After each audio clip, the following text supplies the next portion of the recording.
Ima neka tajna veza za sve ljude, zakon krug. Njome čovjek sebe veže kada bira sebi put.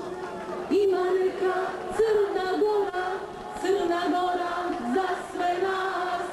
Ima neka Crna Gora za sve nas.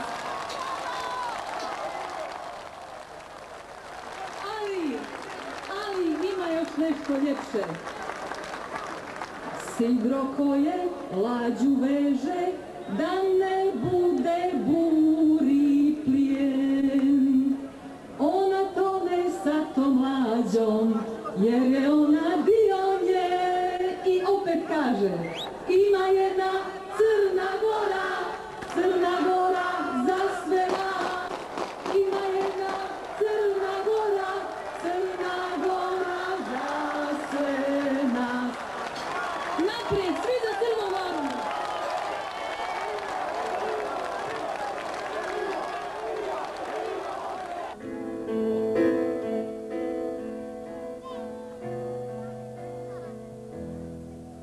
Tu burno čas gore glavu, sad kad smo jedno, ja i ti, briši s lica svu glavu, Crna Goro, ljubavi, jer tvoja brda i doline nisu same ostale, svi gorski vuci iz planine, ispod tvoje zastave.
Veličanstveni skupe, dragi prijatelji, pozdravljam vas u ime Liberalnog saveza Crne Gore kao domaćina ovog mitinga sa motom "Ajmo svi za Crnu Goru!".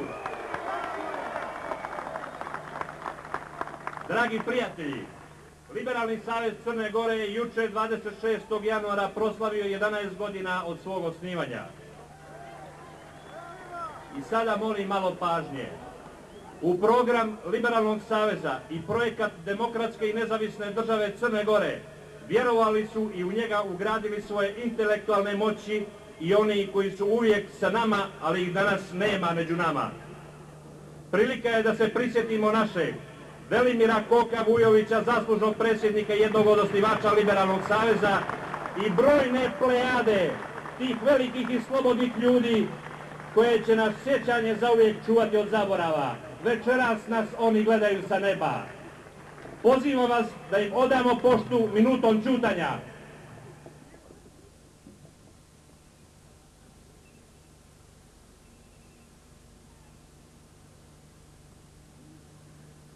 Slava im!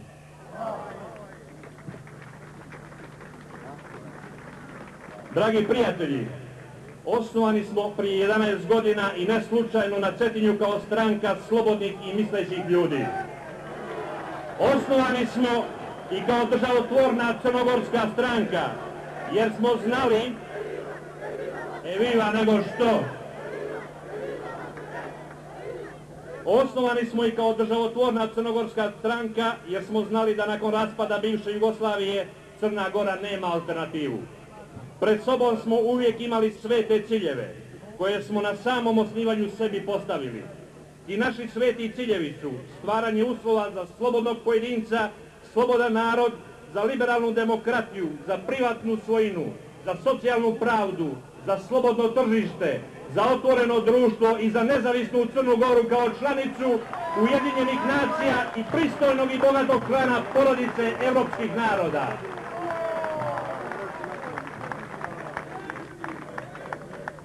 Ove naše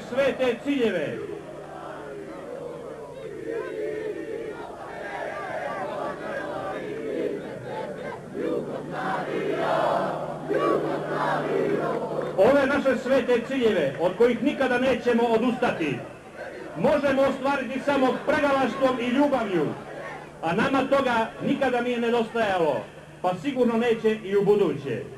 Dragi prijatelji, naša Crna Gora se nalazi kao jedan brod na okeanu usred velikog nevremena i svi moramo uraditi sve da joj pomognemo da uđe u mirnu luku spasa. Moramo je spasiti za buduća vremena, jer proći će oluja i ona će dovesti svijet ovdje i nama omogućiti da budemo dio tog civilizovanog svijeta. Mi liberali smo uvijek činili sve da pomognemo. Činili smo često i više nego što su nam bile mogućnosti. Ukazivali smo koji je to pravi put i bez ikakve pretenzioznosti. Vrijeme i događaji su pokazali da smo uvijek bili u pravu.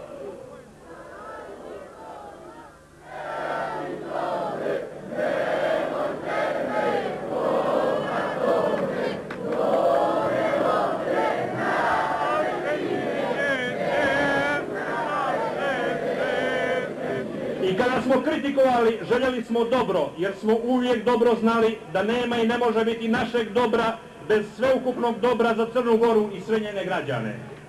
Danas je naša Crna Gora pred svojim najvećim izazovom.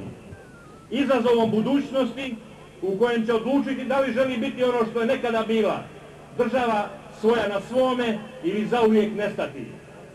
Mi se ne slažemo sa onima koji misle i tvrde da je ovo samo jedna šansa, jer smo uvjereni da je ovo za nas posljednja šansa. Kao odgovorni i ozbiljni politički ljudi, u vrijeme velike odluke, povlačili smo i povlačit ćemo poteze koji jedino omogućavaju izlaz iz ovako teške i složene situacije. Poteze sa kojima se Crnoj Gori otvara put nade i budućnosti. Podsjetit ću vas.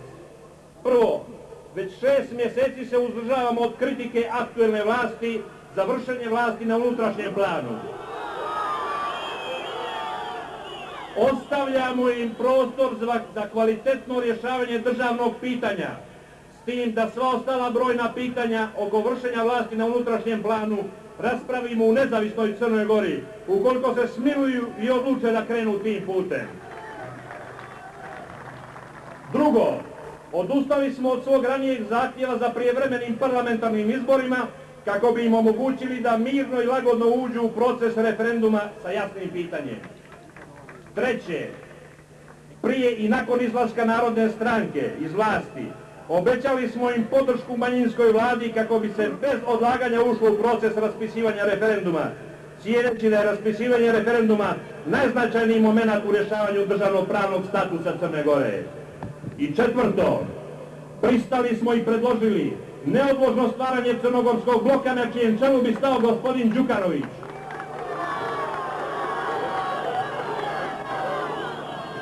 Sa žaljenjem i sa tugom moramo konstatovati da su aktuelna vlast i gospodin Đukanović odbili sve ove naše ponude. Ovom prilikom ću se uzdržati od komentarisanja razloga odbijanja naših ponuda.